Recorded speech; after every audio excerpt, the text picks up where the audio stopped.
I'm Shannon Estenos, Assistant Secretary for Fish and Wildlife and Parks, coming to you on the banks of the beautiful Cheat River in West Virginia. You're watching This Week at Interior. This Week at Interior. Secretary Haaland was on the road this week in Louisiana, visiting New Orleans to commemorate an historic expansion of Bayou Sauvage Urban National Wildlife Refuge and highlight the Biden-Harris administration's ongoing efforts to conserve, protect, and restore our nation's lands and waters. The secretary joined elected officials, community leaders, and interior employees to celebrate the acquisition of the Little Pine Island Tract, a 2,500-acre addition of tidal marshes and hardwood forest to the refuge. The secretary also visited Jazz National Historical Park, where she met with local National Park Service employees and was able to enjoy a live performance from the park's artists in residence.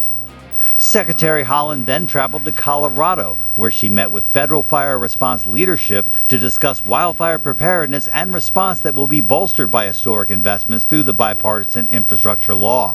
The visit also helped launch the Biden-Harris administration's Building a Better America Rural Infrastructure Tour, which will highlight how infrastructure investments will make a transformative and lasting impact in communities across rural America. And the secretary explored Rocky Mountain National Park, where she heard about the park's ongoing infrastructure investments to improve the visitor experience and protect the landscape. The Biden-Harris administration this week launched the $1 billion America the Beautiful Challenge. It aims to leverage federal conservation and restoration investments with private and philanthropic contributions to accelerate land, water, and wildlife conservation efforts across the country.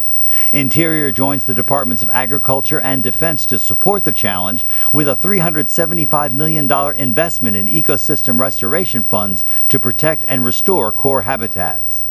Interior this week announced 40 fish passage projects in 23 states and Puerto Rico will receive a total of nearly $38 million in fiscal year 2022 funding from the bipartisan infrastructure law.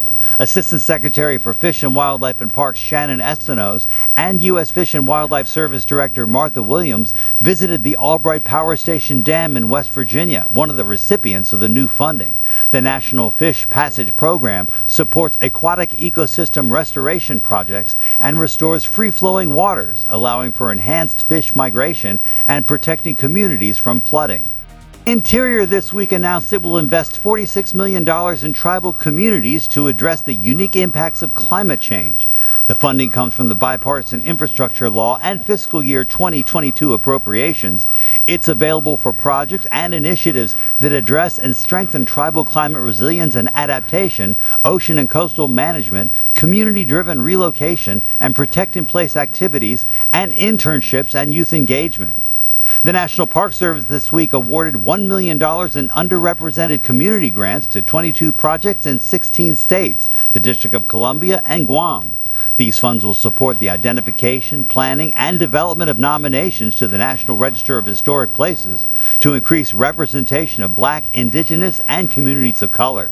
The Fish and Wildlife Service this week announced its first ever zoonotic disease initiative, a grant program focused on wildlife disease prevention and preparedness. Authorized under the American Rescue Plan, the initiative will provide $9 million to states, tribes, and territories to strengthen early detection, rapid response, and science-based management research to address wildlife disease outbreaks before they cross the barrier from animals to humans and become pandemics. National Park Week kicks off April 16th with a fee-free day at any national park. The annual celebration is a time to explore amazing places and discover stories of history and culture. National Park Week runs through April 24th. Find your park at nps.gov. And our social media picture of the week, this sea otter mom and her newborn pup at Alaska's Glacier Bay National Park and Preserve. A baby sea otter needs constant attention and will stay with its mother for 6 months until it develops the necessary survival skills. It won't even be able to dive until it loses all its floof, so mom will leave it floating while she forages for food. Make sure you follow us on Facebook, Instagram, Twitter, and YouTube. That's This Week at Interior.